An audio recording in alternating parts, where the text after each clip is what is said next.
오늘은 성령 강림절입니다. 성령 강림절이 무슨 말이냐면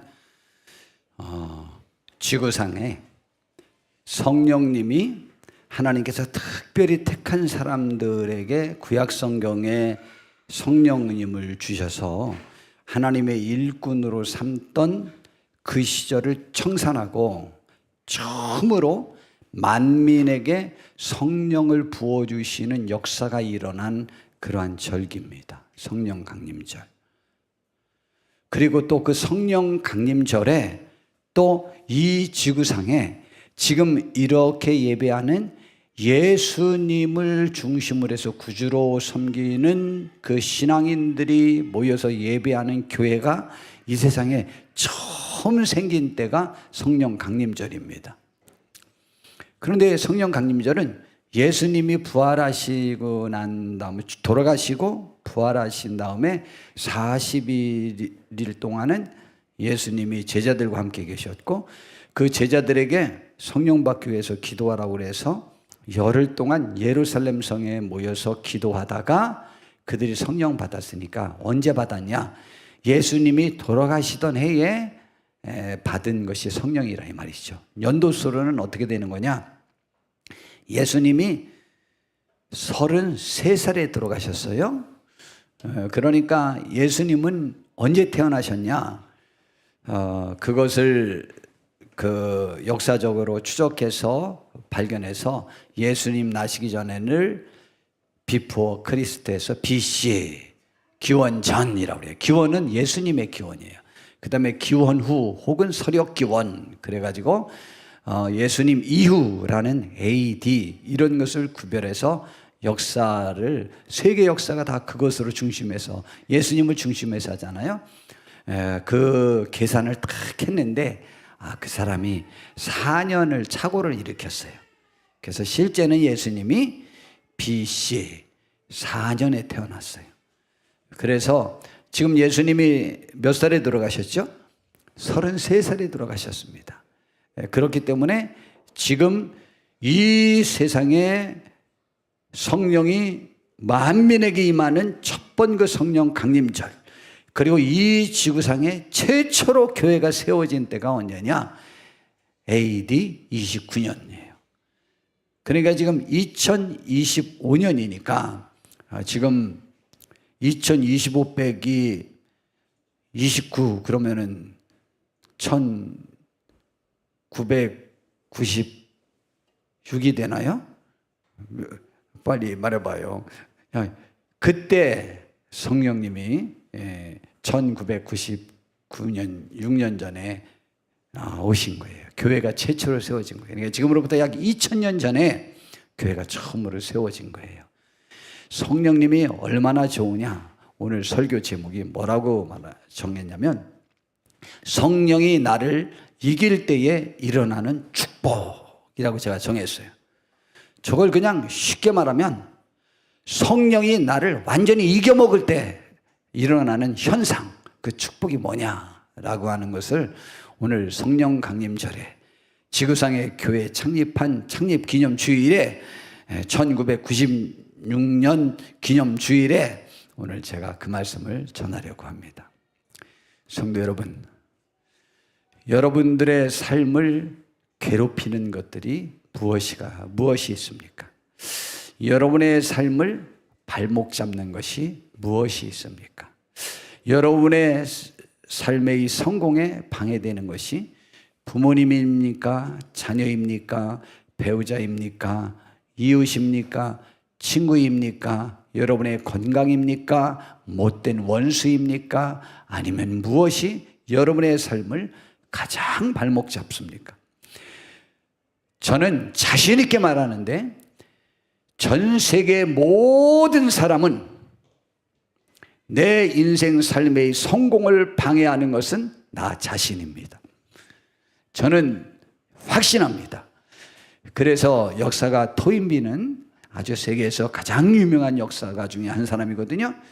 그 사람이 역사란 무엇이냐?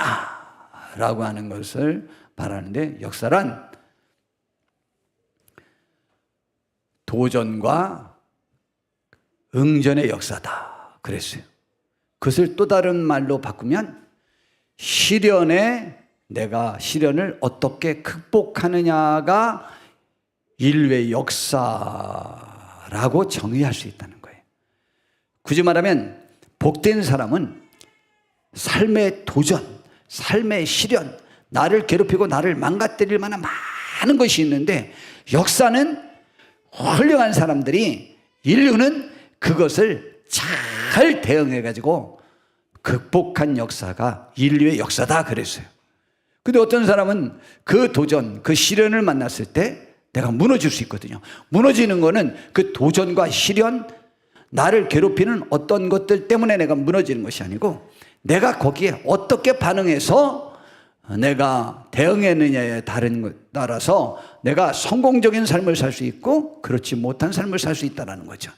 그렇기 때문에 사실은 내 삶을 괴롭히는 가장 첫 번째 요인은 납니다. 저만 그런가? 아마 우리 성도님들도 다 그럴 거요. 실제로 내가 마땅히 하여야 될 것을 하지 못하고, 극복해야 될 것을 극복하지 못하고, 내가 잘못 반응했거나 잘못 분노에 사로잡혀 가지고 문제를 망칠 때가 얼마나 많은지 모릅니다. 그러한 것들이 나의 과거를 꽉 사로잡아서 나를 사슬에 꽉 묶어 가지고 내 삶의 성공적인 발걸음을 가려고 할 때 방해가 되는 것들이 얼마나 많은지 모릅니다. 그 많은 것에 우리를 지배하는 것이 죄입니다. 그래서 인류 역사상 가장 복받은 사람이 누구냐? 다윗 왕이거든요. 저는 단연컨대 다윗 왕처럼 복받을 사람은 여지껏 인류 역사상 다윗 왕처럼 복받은 사람은 없어요. 가장 복받은 사람이에요. 가장 성공적인 삶을 사는 사람이에요. 성경 역사로나 혹은 세상 역사에도 다윗 왕처럼 복받은 사람은 실제로 없어요. 저는 이후로 주님이 다시 오실 때까지, 지구가 멸망하기 전까지 다윗 왕처럼 복받을 사람은 없습니다. 다윗 왕처럼 성공적인 삶을 살 사람은 없을 것입니다. 저는 그렇게 생각해요. 그런데 그가, 제가 보기엔 분명히 성경에 2번 죄를 졌는데, 하나님은 끝까지 그 사건 이후로부터 다윗은 한 번밖에 죄를 안 졌대요. 그 한 번 죄가 뭐냐? 그가요, 굉장히 어린 시절을 지냈고 정말 기적적으로 이스라엘의 왕이 되었는데, 그가 모든 적을 물리치고 잘 될 때 부하들은 전쟁터에 나가서 전쟁을 하는데 다윗 왕 혼자 궁궐에 있다가 궁궐 옥상을 이렇게 저녁쯤 이렇게 거니는데, 하필이면은 궁궐 옆에 한 군인의 아내, 지금 전쟁터에 나간 군인의 아내가 거기서 목욕을 하고 있는 거예요. 옆에서 옥상에서 거닐다가 그걸 봤어요. 뿅 가버렸다니까, 다윗 왕이. 그래가지고 신하를 불러서 물어봤더니 누구의 아내래요? 그러면은 좀 나한테 좀 오늘 밤에 오라고 그러면 안 되겠냐? 그래도 왔어요. 그래가지고 잠을 잤다니까, 둘이. 그랬는데 그것이 임신이 돼버렸어요. 한 달 후에 그 여자가 딱 한 번 잤는데, 참 이게 재수 온 붙은 거라고 그래요. 이런 걸 갖다가. 그러니까 재수 온 붙을 일을 하지 않는 게 좋아요. 그랬는데 바세바가 전가를 보냈어요. 제가 임신했습니다. 그럼 자기가 그냥 높은 데도 팍 떨어져서 떼어버리면 되지, 그걸 왜 다윗 왕한테 알려? 다윗 왕이 그 소식을 듣고요, 기겁을 했어요. 큰일 났네. 남편은 지금 전쟁터에 나가 있는데, 지금 아내가 임신했다면 나중에 돌아와가지고 이거 난리 날 것 아니냐. 그러니까 이것을 감출 수 있는 방법이 뭐냐?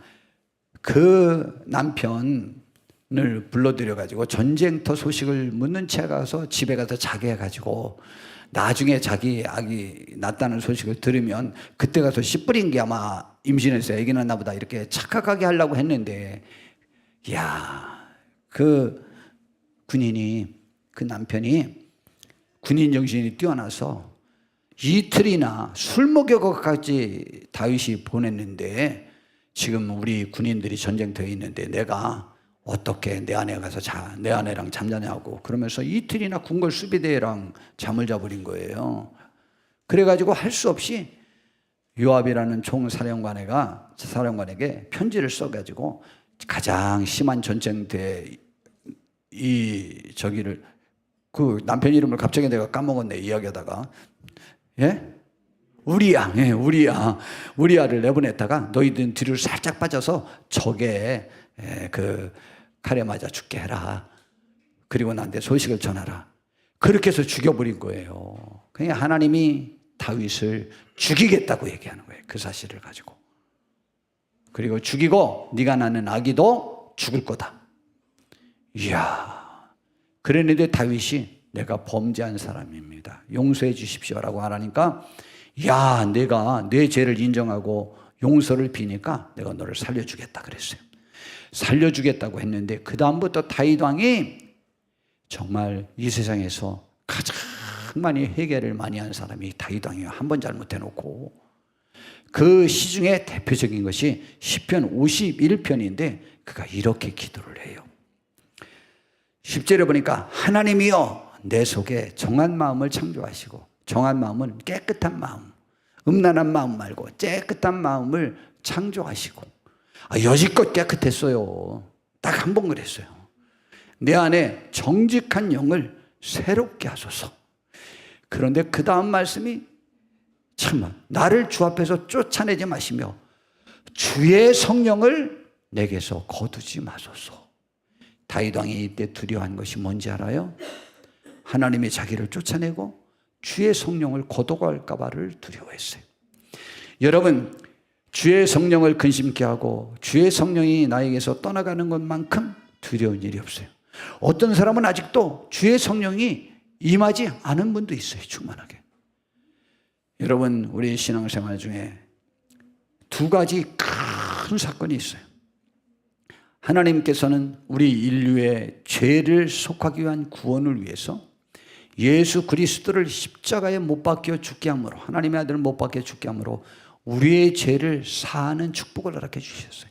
그는 예수 그리스도를 믿으면 우리는 누구나 죄 용서함 받고 구원받는 거예요. 지금 동근이는 목사님 말씀이 너무 은혜스러워서 감히 얼굴을 듣고 들을 수도 없고 숙여서 죄를 회개하는 마음으로 듣는데, 그래도 고개 들어 용기 갖고, 알겠지? 그리고 고개 들고 목사님 봐봐. 그러면 목사님도 더 힘나. 자, 그런데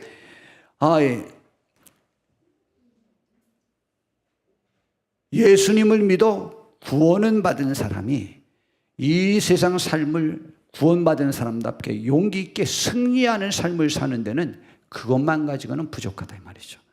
그래서 하나님께서 승리하는 신앙생활, 승리하는 축복된 삶을 살게 하기 위하여 우리에게 또 주신 선물이 있는데, 이것은 인류에게 준 두 번째 큰 축복의 선물이 뭐냐? 성령님을 주신 거예요. 지금 다윗 왕은 여지껏 승리하는 삶을 여지껏 이렇게 잘 달려왔던 것은 저 성령님이 이 다윗 왕을 사로잡았기 때문에 그 일이 벌어졌는데, 이 일로 인하여 내 심령이 더러워가지고 성령님이 나가버리면, 하나님이 거둬버리시면 나는 끝장이라 이 말이죠. 그래서 나를 주 앞에서 쫓아내지 마시고, 그 방법이 뭐냐? 주의 성령을 내게서 거두지 마옵소서라고 이렇게 회개했다는 사실입니다. 그러므로 우리는 오늘 이 시간 성령의 중요성, 성령의 필요성을 우리가 모두 알았으면 좋겠다는 것이죠. 또 죄에 대해서 깊은 인식이 있었던 사람이 있습니다. 바울 사도입니다. 로마서 7장에 보니까 바울 사도가 이렇게 말을 해요. 21절부터 보니까 그러므로 내가 한 법을 깨달았노니 곧 선을 행하기 원하는 나에게 악이 함께 있는 것이로다. 이렇지 않은 분이 있어요? 여기 누가 제일 착한가?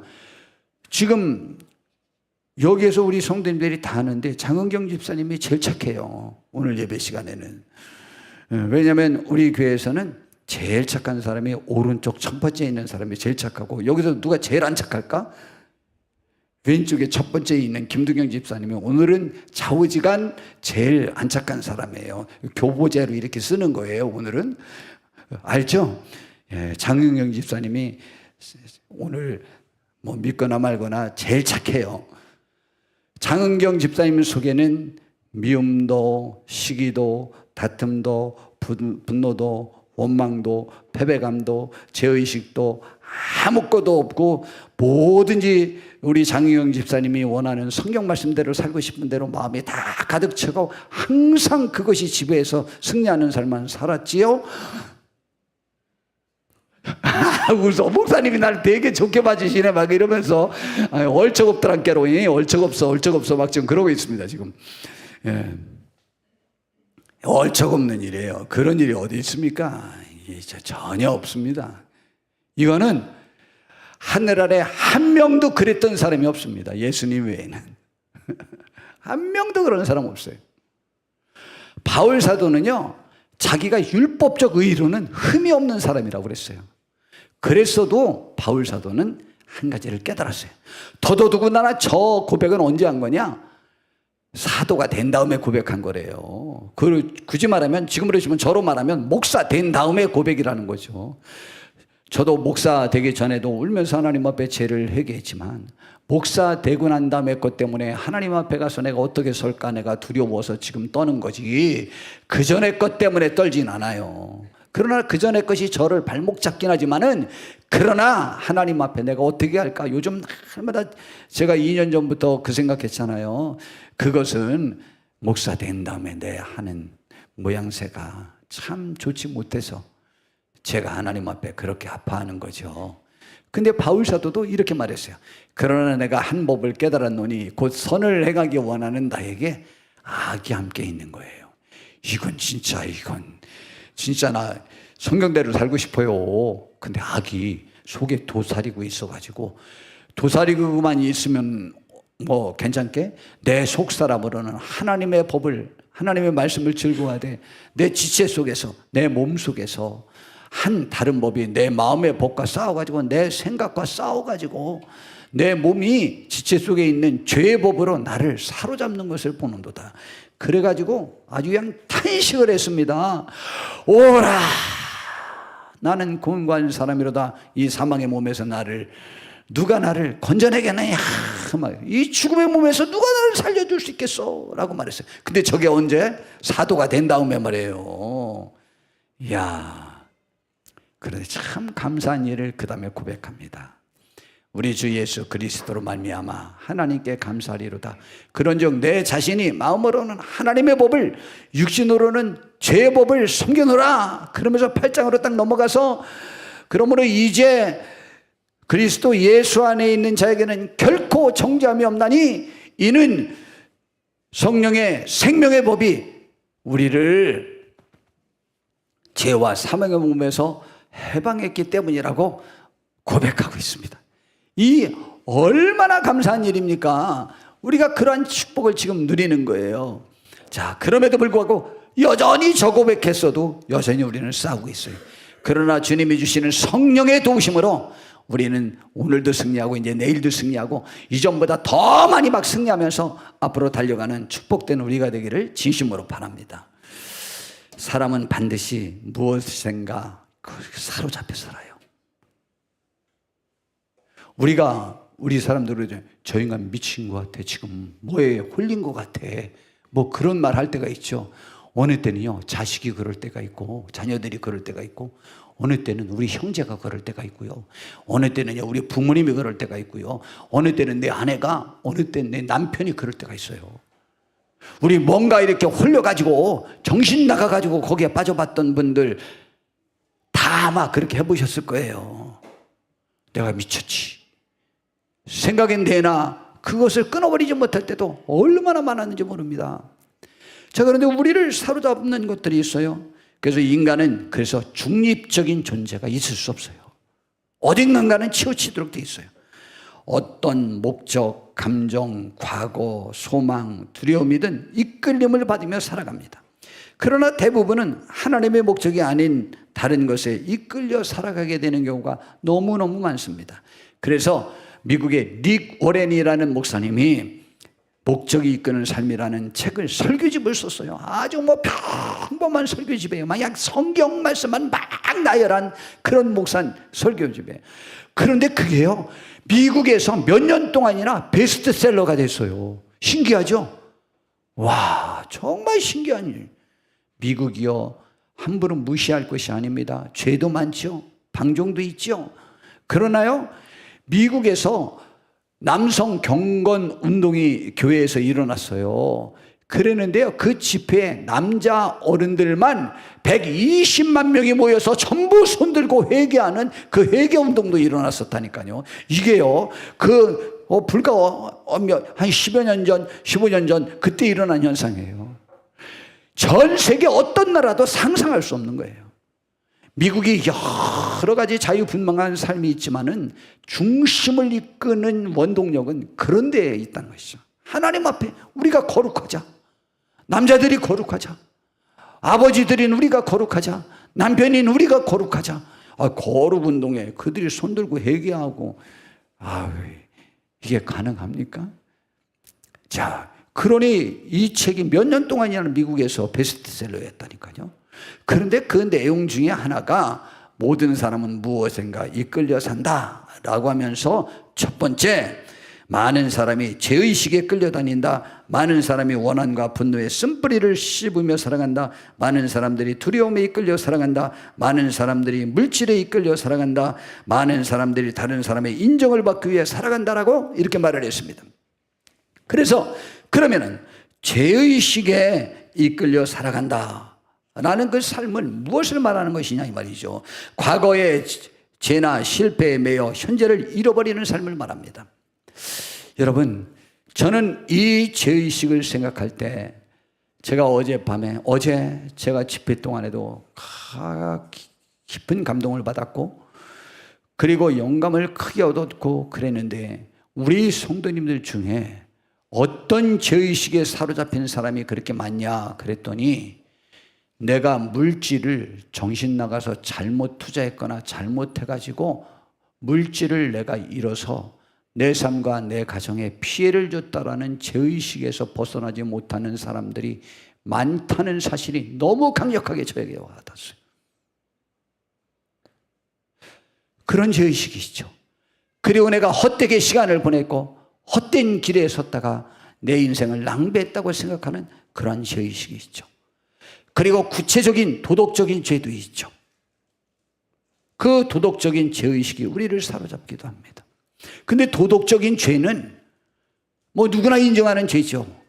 그러나 조금 전에 나열했던 그러한 경제적인 손실을 입힌 죄, 이런 것들은 딱 죄는 아니지만 내 실수잖아요. 그런데 그것이 나와 내 삶과 내 가정에 미치는 영향력이 크니까 그것이 너무 나를 옥죄면서 나를 위축되게 만들기도 하는 경우가 너무 많다는 그 영감이 저에게 너무 강력하게 왔어요. 성도 여러분, 사람은 무엇인가 죄의식에 사로잡혀 삽니다. 그래서 시편 38편 4절에 이것도 다윗 왕의 표현인데, 내 죄악이 내 머리에 넘쳐서 무거운 짐 같으니 내가 감당할 수 없나이다. 세상에서 제일 죄 안 진 사람이에요. 와, 근데 저렇게 고백합니다. 그러니 우리야 뭐 얼마나 많겠습니까? 로마서 8장 1절, 조금 전에 제가 그냥 말씀드렸던 고백. 그러므로 이제 그리스도 예수 안에 있는 자에게는 뭐가 없다? 결코 정죄함이 없다. 여러분, 예수님이 우리를 위해 대신 죽어주셨기 때문에 그 자유함을 누리는 성령의 생명의 법의 축복을 누리시는 우리 모두가 되기를 바랍니다. 많은 사람들이 과거의 죄책감이나 실수에 발목 잡혀 하나님의 용서와 새 출발을 누리지 못합니다. 죄책감은 사탄이 자주 사용하는 올무이며 이는 하나님의 은혜를 누리는 것을 아주 방해하는 것입니다. 가장 큰 예가 베드로입니다. 오늘이 이제 베드로와 사도들을 중심해서 이제 설교할 건데, 이때 이제 마무리를 이거로 할 거예요. 이야, 1등 사도였어요. 그랬는데요, 예수님을 모른다고 부인했고요. 부활한 다음에도 빌빌대고 있었어요. 그러니 죄책감이 자기를 너무 사로잡았어요. 그러나 성령 받고 벗어던졌습니다. 오늘 우리가 그런 사람 되자고 이제 설교할 거예요. 우리 그렇게 한번 해봅시다. 저도요, 얼마나 죄에 짓눌리는지 알아요? 정말 보통 짓눌리는 게 아니에요. 우리 성도님들만 한번 안 오시면, 혹은 내가 설교를 잘못해서 그런가, 내가 기도가 부족했나, 내가 성령님의 들사로 잡혔나, 내가 뭘 잘못했나, 별 생각하면서 저를 얼마나 자책하는지 알아요? 두 번째, 원한과 분노에 이끌려 사는 삶입니다. 야, 이거 굉장히 무서운데요. 평생 내가 이렇게 잘못된 것이 다른 사람 책임이야. 다른 환경 책임이야. 그래서 분노에 막 못 이겼어요. 그래서 정상적인 삶을 살 수 없을 만큼 그 분노가 나를 사로잡습니다. 이야, 과거의 상처와 복수심에 얽매여 자유를 완전히 잃어버리는 삶을 말합니다. 그래서 욥기 5장 2절, 분노는 우매한 자를 죽이고 시기는 어리석은 자를 멸시한다고 그랬어요. 그리고 그 에레미야 애가 4장 31절부터 32절에 보니까 너희는 모든 악독과 노함과 분냄과 떠드는 것과 비방하는 것을 모든 악의와 함께 버리고 친절하게 하며 불쌍히 여기며 서로 용서하기를, 하나님이 이거 에레미야 애가가 아니네, 이거는 그리스도 안에서 너희를 용서하신 것 같이 하라. 에베소서네, 에베소서. 예, 제가 애로 잘못 썼어요. 예, 에베소서요. 이런 축복을 우리는 누리셔야만 하는 것입니다. 분노와 원한은 상대방보다 누구를 죽이는지 알아요? 자기를 죽여요. 자기를 더 해치는 그러한 감정입니다. 용서는 나를 위해 하는 영적인 선택이며 하나님의 용서를 진정으로 누리는 길이기도 합니다. 요셉이 가장 그 분노를 잘 처리한 사람 중에 한 사람입니다. 요셉은요, 12아들 중에 11번째로 태어났는데, 요셉이 너무 착했고 훌륭했는데 하나님께로부터 계시받은 그 꿈을 꿔서 예언을 한 내용을, 자기가 잘 될 거라는 예언을 형들에게 그냥 자랑 삼아 말해가지고 형들의 원수가 됐어요. 그래가지고 형들이요, 그 요셉을 죽이고 요셉의 꿈이 이루어지나 보자고 그랬어요. 그런데 간신히 그가 버려진 웅덩이에서 이렇게 이스마엘 상인이 그를 건져가지고 애굽에 팔아가지고 애굽의 경호대장, 경호실장 보디발의 집에 팔려가게 되었습니다. 그리고 거기서 억울한 일을 너무 많이 당하고, 그 다음에 형들이 그렇게 팔았기 때문에 그 외국에서 사는 그 20여 년 동안 그가 억울함이 얼마나 많았겠습니까? 그런데 나중에 형들을 만나서도 그렇고 그 20년 동안에 그 삶에 대하여 불평과 원망이, 성경에 욥의 기록이, 이 요셉의 기록이 그렇게 많은데도 불구하고 한 번도 하지 않습니다. 나중에 형들 만나서 말하는데 뭐라고 말합니까? 형들이요, 나를 죽이려고 하다가 애굽에 판 것을 인하여 지금 슬퍼하지 마소서. 하나님이 온 세계를 구원하고 우리 민족을 구원하려고 당신들보다 먼저 나를 애굽에 보냈을 뿐입니다. 이런 말을 어떻게 할 수 있습니까? 물론 그 과정은 여러 가지를 거쳤지만은 이 의식이 그를 지배했던 것입니다. 그렇기 때문에 억울한 감옥살이, 억울한 종살이, 뭐 형들에 대한 이런 일 있어도 다 견딜 수 있었던 겁니다. 여러분, 우리는 요셉처럼 분노와 억울함에, 원한에 사로잡혀서 인생을 허비하는 사람이 아니고, 하나님의 섭리를 믿고 하나님이 우리에게 이루어 주시겠다는 약속을 믿고 모든 것을 이기고 승리하는 우리 모두가 되기를 진심으로 바랍니다. 우리 한번 예를 들어볼까요? 지금 어떤 사람이 우리를 굉장히 괴롭히고 굉장히 욕을 하고 굉장히 멸시를 해요. 그러나 100% 내가 그 사람보다 훨씬 잘 될 것을, 얼마 후에 잘 될 것을 안다면 그깟 거 못 견디겠어요? 우습죠. 너 두고 봐. 어떻게 되나? 그렇게 되지 않습니까? 이걸 갖다 소망이라고 합니다. 믿음이라고 합니다. 주께서 우리에게 주신 말씀을 믿으면 이렇게 되는 것입니다. 우리 그렇게 믿고, 억울하고 속상하고 막 찌들려서 그것만 막 어느 때 그 생각하면 막 밤잠이 안 오잖아요. 목사님이 제가 어떻게 하냐고요? 제가 그래 봤거든요. 이제 곧 이기긴 하지만 저도 막 그래요. 그러나 그러면 기도도 막히고 뭐 엉뚱한 생각만 나고 막 그럽니다. 우리는 그것에서 벗어나서 승리하는 귀한 축복이 있기를 진심으로 바랍니다. 그 다음에 두려움에 이끌려 살아가는 삶이에요. 여러분 삶을 두려워해서는 안 됩니다.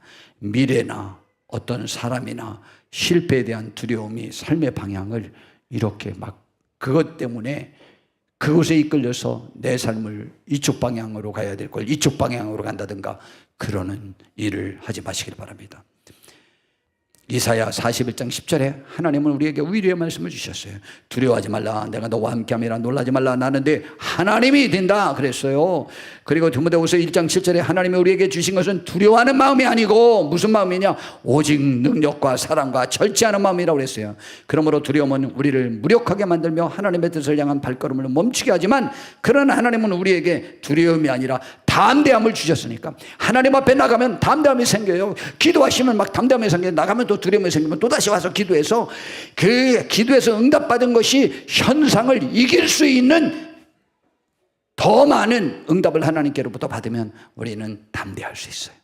저와 모두가 우리 한번 담대해보는 축복이 있기를 바랍니다. 가나안 땅을 정복했던 정복하러 갔던 광야 40년 동안에 그 이스라엘 백성들이 왜 2명 빼놓고 다 광야에서 죽었는지 알아요? 하나님은 이길 수 있다는데 자기들은 이길 수 없대. 두려움 때문에 범죄해가지고 60만 명이 광야에서 다 죽은 거예요. 우리는 다 100% 천국 가는 또 주님의 축복을 누리는 신앙의 축복을 누리는 귀한 하나님의 사람들 다 되시기를 진심으로 바랍니다. 근데 사람들을 참 많이 사로잡는 것 중에 대표적인 것 중에 또 하나가 뭔지 알아요? 물질에 이끌리는 삶이에요. 이 물질은 돈, 소유, 성공에 집착하면 영적 가치를 잃어버립니다. 물질은 좌우지간 하나님 다음으로 영향력이 있어요. 우리 교회는 젊은 아기 엄마들에게는 하나님 위에 하나가 더 있어요. 자기 아이. 이건 마음 아픈 일이에요. 정말 마음 아픈 일이에요. 아직도 우리 교회에서 하나님보다 더 위대한 자녀가 있어요. 내가 아무리 아니라고 그러려고 해도 아니에요. 교회가 멸시받고 교회가 조롱받고 교회가 힘들고 교회가 어려워하고 교회가 뭐 어떻고 그거는 그렇게 속상하지 않아요. 그러나 내 자녀를 조금이라도 피해가 입혔다는 오해를 했다 하면 그 다음부터 난리가 나요. 그러니까 하나님보다는 급이 조금 높죠. 그렇지 않겠어요? 그 급이 뭐야? 조금이 뭐야? 내가 볼 때는 서너 급 높은 것 같아. 그러나 여하튼 물질이 전 세계에서는 제일 우상이에요. 그래서 마태복음 6장 24절에 너희가 하나님과 재물을 겸하여 섬기지 못한다. 그리고 디모데전서 6장 10절에 보니까 돈을 사랑함이 일반하게 뿌리가 된다. 이것을 탐내는 자들이 믿음에서 떠나 많은 근심으로 자기들을 찔렀고 골로새서에게는 탐심은 우상숭배라고까지 그렇게 말씀하고 있습니다. 돈 자체가 죄는 아니지만 돈에 대한 탐심은 우상을 섬기는 것입니다. 삶의 목적의 축복이 아니라 물질이 될 때 사람은 깊은 영적 공허함을 빠지게 됩니다. 그러므로 우리는 그곳에서 벗어나야만 되는 거죠. 그 다음에 사탄이 우리를 사로잡기 참 좋은 것 중에 하나가 하나님의 총회와 교회를 무너뜨리는 대표적인 것 중에 하나가 다른 사람의 인정에 이끌려 사는 삶이에요. 정말 조심하셔야 돼요. 정말 조심하셔야 되는데 사람의 시선과 평가에 예속되어서 하나님보다 사람을 더 의식하는 삶이에요. 요한복음 12장 43절에 그들은 사람의 영광을 하나님의 영광보다 더 사랑했더라. 예수님 시대에 예수님을 믿는 사람이 많았는데 내놓고 우리가 하나님의 예수님을 믿는다라고 고백을 못한 사람들에 대한 평가예요. 그 다음에 갈라디아서 1장 10절에 이제 내가 사람들에게 좋게 하랴 하나님께 좋게 하랴 내가 지금까지 사람을 기쁘게 하려 했다면 그리스도의 종이 아니니라. 그러면 하나님을 기쁘게 했던 사람은 사람을 기쁘게 하지 않을까요? 저는 자신 있게 말하는데 100배 이상 하나님을 기쁘시게 하는 사람들이 사람을 더 기쁘게 해요. 그러나 사람을 기쁘게 하면 올무에 잡혀요. 그것이 우선일 때는.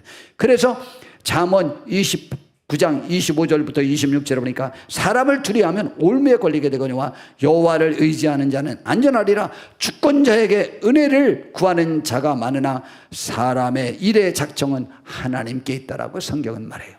이 말씀들이 우리를 지배해서 자유함을 누리고 하나님과만 동행하면 승리할 수 있습니다.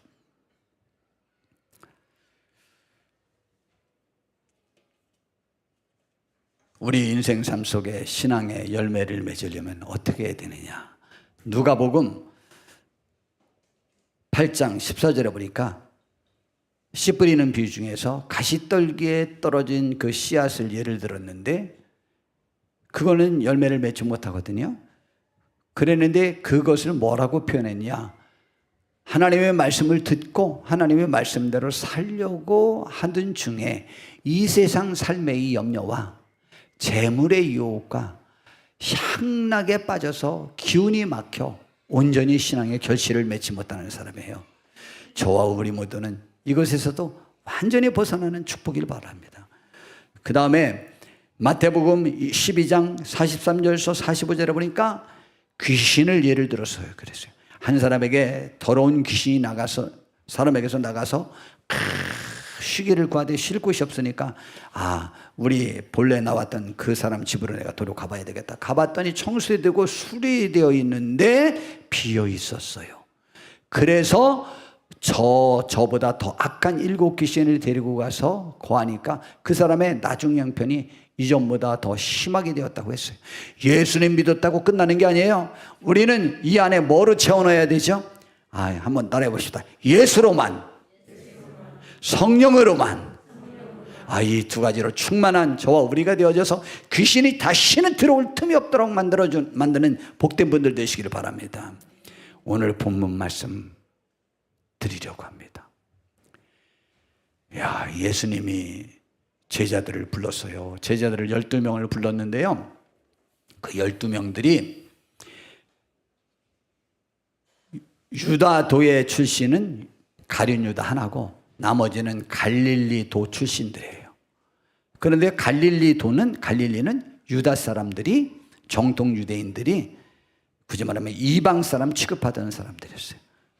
그런데 그 갈릴리 중에도 또 어부 출신이 6명이에요. 그런데 그들이 예수님의 부름을 받았어요. 부름을 받은 다음에 그들이 얼마나 신났는지 몰라요. 전 재산을 버리고 모든 것을 버리고 예수님을 따랐어요. 그랬는데 예수님 말씀을 듣는 것도 가까이서 듣는 것도 감사했고 예수님이 병 고치고 귀신 쫓아내는 것들을 옆에서 거들고 도와주고 함께하는 것도 행복했고 직접 자기들도 귀신들도 쫓아내고 병도 고치고 전도도 할 때도 너무너무 행복했어요. 그리고 또 한 가지를 믿었어요. 제자들이 다 믿은 게 있어요. 다 성경대로 믿었어요. 예수님이 메시아 그리스도라는 사실도 믿었고 하나님의 아들이라는 사실을 믿었고 예수님을 믿어야 천국을 간다는 사실도 믿었어요. 다 옳아요. 근데 한 가지를 잘못했어요. 뭐냐? 메시아는 어떤 일을 할 것인가에 관해서가 착각을 일으켰어요. 이것이 성경적이라기보다는 성경을 오해한 유대인들의 정통성 때문에 그렇게 된 거예요. 메시아는 모세처럼 애굽에서 이스라엘 백성을 구원해서 압제당에 든 이스라엘 백성을 구원해서 가나안 땅에 인도했듯이 메시아가 오면 압제당했던 유다 나라를 그 나라에서 해방시키고 그 메시아의 왕국이 영원할 것이라는 그 기대를 갖고 있었어요. 그런데 성경은 메시아는 순환의 종으로 그려지고 있거든요. 그런데 그것을 오해했어요. 그러니까 예수님의 제자들은 예수님을 쫓아다니면 예수님이 기필권정하는 왕이 될 거다. 다 믿었는데 그것을 현실 속에서 왕이 될 것이다. 그리고 자기들이 높은 자리를 차지할 것이라는 것을 덤으로 갖고 있었다 이 말이죠. 그러니까 예수님이 죽기 전에 나는 죽을 것이다. 그러자 그냥 베드로가 절대 안 됩니다 그랬더니 예수님이 이 사탄아 물러가라. 너는 나를 망하게 하는 자다 그랬어요. 그리고 내가 죽은 다음에 3일 후에 다시 살아날 거다. 그럼 갈릴리에서 나를 만나자. 이 말도 무슨 말인지 전혀 이해를 못했어요. 근데 예수님이 갑자기 돌아가 보시기로 하는 거예요. 전혀 예측도 못했는데 예수님이 죽을 걸 미리 한 사람은 가룟 유다밖에 없어요. 그러니까 제자들이 막 방황을 하기 시작한 거예요. 그런데 그 과정에서 너무 황당하게 그 일이 벌어지니까 다 예수님을 버리고 배신하고 도망가고 그랬어요. 특별히 베드로는 3번이나 모른다고 구체적으로도 부인까지 하고 만신창이가 됐어요. 그 제자들이 뭐 다 잃은 거죠. 꿈도 다 잃고 모든 것이 절망스럽고 자기들 자체도 사랑하는 그 예수님을 배신한 것 자체도 너무 죄책감이 들고 근데 예수님이 진짜 3일 만에 살아났어요. 자기들에게 나타났어요. 근데 믿을 수가 있어야죠. 근데 예수님이 40일 동안에 그들에게 믿을 수 있는 것들을 다 보여주셔서 믿게 했습니다. 그리고 마지막에 부탁했어요. 예루살렘 성을 떠나지 말고 그곳에서 하나님 위에서 여러분에게 내려줄 그 성령을 약속하신 것을 기다려라 그랬어요. 그런데 그 제자들이 40일 동안에 믿음이 회복됐어요. 그래서 그것을 지키고 그 예루살렘 성은 예수님을 믿거나 예수님을 말하는 사람은 잡아 죽이기로 결정한 성이에요. 그래서 그들이 마가라고 하는 사람 타락방에 와가지고 120여 명이 열흘 동안 기도했어요. 열흘 동안 기도했는데 이야, 성령이 내렸어요. 성령이 내렸는데 오순절 날이 이름에 그들이 다 같이 한 곳에 모였더니 호련히 하늘로부터 급하고 강한 바람 같은 소리가 있어 그들이 앉은 온 집에 가득하며 마치 불의 혀처럼 갈라지는 것들이 그들에게 보여서 각 사람 위에 임하여 있더니 그들이 다 성령의 충만함을 받고 성령의 말하게 하심을 따라 다른 언어들로 말하기 시작하더라. 성령님이 임재한 첫 번째 현상이 말이 바뀌어. 말이. 근데 여기에 있는 말은 다른 나라 말이야. 그런데 갑자기 120명이 문 잠그고 그 안에서 조용히 기도하다가 성령을 받고 나니까 막 그냥 소리 지르고 나잖아. 우리 방언하면 그냥 기도 하나님 아버지 하다가 어떻게 돼요? 막 그러잖아요. 옆에 사람 미친 것 같아. 막 갑자기 소리 지르고. 근데 120명이 다 소리 지르고 난리가 나니까 오순절 날 그 많은 사람들이 거기에 절기를 지키러 왔는데 그들 전부 몰려서서 그 마가의 다락방을 둘러쓴 거예요.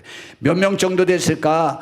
그날 베드로가 문 열고 나가가지고 설교해서 하루에 3,000명 예수님 믿게 했다니까 거기에 최소한 3,4천 명은 모였지 않겠느냐 말이죠. 그런데 그때 그 사람들이 뭐라고 말하는지 알아요? 야, 저 사람들은 갈릴리 사람들이야. 평생에 우리가 로마 제국 내 전체에 흩어져 사는 그런 지방 다른 나라들 사람이 아니야. 그러면서 자기들이 어디에서 왔는데 쭉 성경에 나열했는데 16개 지방에서 그들이 왔어요. 근데 자기들의 지방 언어로 그들이 막 말을 하기 시작하는 거예요. 그리고 저것들이 왜 저래 저거 우리가 살던 그 고향에 와서 저것들은 살아본 적이 없어. 저것들이 미쳤나 술 취했나 막 그러고 있는 거예요. 말도 바뀌었죠. 그 다음에 내용이 정말 멋있습니다. 내용이 어떻게 바뀌었는지 알아요? 11절에 보니까 우리가 다 우리의 각 언어로 무슨 말들을 그들이 짓거리고 있냐? 하나님의 큰 일을 말함을 듣는도다. 120명이 전체 뭐냐? 하나님이 영광스럽다. 그분이 우리를 위해서 복된 일을 이루셨다. 뭐 이런 일들만 막 큰 소리를 외치고 있다는 거죠. 여러분 그 중에 두려움이나 그 중에 원망이나 미움이나 시기나 질투나 이런 말이 하나도 없어요. 뭐만 있어? 하나님께 감사하는 말만 막 나오기 시작했어요. 이게 성령 받는 가장 큰 축복된 것입니다. 그러더니 그들이 이제 자기들이 죽을까 봐 두려워서 한 명도 나서지 못했던 사람이 문 열고 나가서 그들에게 설교해서 하루에 3,000명이나 예수님 믿게 만들잖아요. 그러더니 그들이 전 세계를 복음화시켰잖아요. 그들이 가진 것 없지만 예수님을 믿는 전 세계 국기 중에 십자가 표가 들은 나라들은 다 잘 살아요. 별표 만들고 곡괭이 만들고 낫 만들어 놓은 데는 다 못 살아요. 에스겔서에 보니까 성전에서 환상을 봤더니 물이 흘러나와요. 이렇게 흘러나오더니 종에도 또랑을 이뤘어요. 그러더니 강을 이루고 그 다음에 바다에 이르렀는데 그 물이 이르는 곳마다 뭐가 된다고요? 모든 생물이 다 살아나더라. 과일나무에는 뭐 과일이 달리고 약초가 나고 그 강가에는 그냥 물고기가 많아서 어부가 생기고 그 상업이 생기고 왕성해지더라 그랬어요. 왜 그러냐? 그것이 그 물이 성수에서 나왔기 때문이다. 그것이 성령의 역사심을 말한 거예요. 성령이 우리를 이겨먹을 때 내 의지, 내 생각, 내 뜻대로 살지 않고 성령이 나를 지배해서 하나님의 말씀, 하나님의 생각이 나를 지배할 때 우리를 통해서 우리가 닿는 곳마다 나만 사는 것이 아니고 남도 살고 승리할 수 있는 축복을 얻게 하는 귀한 일을 우리가 이루게 될 것입니다. 성령은 나의 과거를 청산하도록 만들고 나의 잘못된 곳에 사로잡히는 것과 나의 잘못된 곳에 내 시간을 허비하고 물질을 허비하고 그래서 내가 탄식하면서 아파하고 있는 우리에게 성령이 오시면 다시 우리에게 새 희망을 주고 죽었던 말라 비틀었던 그곳에 새로운 삶이 살아나는 놀라운 축복이 있는 거예요. 여러분, 우리는 그 성령에 충만해 봅시다. 근데 목사님 저 방언하는데 그렇게 못 살아요. 그래요? 그렇죠? 그러니까 충만해야 돼요. 우리 다들 술을 안 잡수셔서 지금은 그렇죠. 지금 이 자리에선. 근데 한 잔 먹었을 때하고 5잔 먹었을 때하고 10잔 먹었을 때하고 똑같나요? 좀 차이가 있나요? 그냥 답변하셔요. 괜찮아요. 내가 술꾼이라고 안 할 테니까. 똑같아요. 어때요? 나 옆에 보니까. 차이가 있대. 김두경 집사님 차이가 있어요? 보니까? 있대요. 마태 안수 집사님이 말씀하시는데 있대요. 성령도 한 잔 마신 것만큼 들어가는 것보다는 100잔 마신 것만큼 들어가는 것이 훨씬 낫다. 한 잔 마시면 죄 하나는 벗어버리는데 좀 남아요. 자꾸. 그러게 이왕 성령 충만하려면 충만은 그냥 우리 속에는 뭐만 들어있어야 된다. 오직 첫 번째 오직 예수, 그 다음에 오직 성령. 이렇게 될 때 우리는 신바람 나는 삶을 살아요. 나의 과거, 나의 죄된 모습, 나의 연약한 모습을 확 떨쳐버리고 승리할 수 있어요. 저도 그러고 싶은 것이 소원이라서 이 설교하는 거예요. 제가 평생에 하나님 앞에 후회하고 아파하는 것이 그렇게 안 된 것 때문에 하나님 앞에 죄송한 거예요. 이거 후회하다 죽을까 봐 나도 걱정이네. 이거 설교하면서도 걱정이네. 우리 함께 걸어봅시다. 승리해봅시다. 성령 충만한 우리 교회가 되기를 진심으로 바랍니다. 이곳에 오는 모든 성도님은 다 그렇게 경건이가 막 웃으니까 기분 좋다. 우리 다 그렇게 한번 해보자. 지우도 그렇게 되고 우리 동물이도 그렇게 되고 우리 성도님들, 권사님, 집사님들 다 우리 그렇게 한번 해봅시다. 하나님의 은혜가 부족한 저에게도. 근데 또 설교하면서도 제 안에 생각이 나네. 제 안에 위에도 우리 모든 성도님들 위에도 임하여 승리하는 축복이 있기를 진심으로 바랍니다. 기도하겠습니다. 주님, 오늘 이 시간 우리가 주님 앞에 모였습니다. 저도 우리 모두도 왜 그렇게 우리를 얽어매는 것들이 많은지 모릅니다. 나 모든 것 떨쳐버리고 우리 모두 떨쳐버리고 주님께 사로잡히고 싶습니다. 저희들의 심령에 오직 예수, 오직 성령만 임하여지게 하옵소서. 우리들 속에서 나오는 것은 오직 예수, 오직 성령의 충만함과 감사와 찬양만이 있어지게 하옵소서. 승리하는 우리의 삶이 되게 하옵소서. 예수님의 이름으로 기도드렸사옵나이다. 아멘. 자, 오늘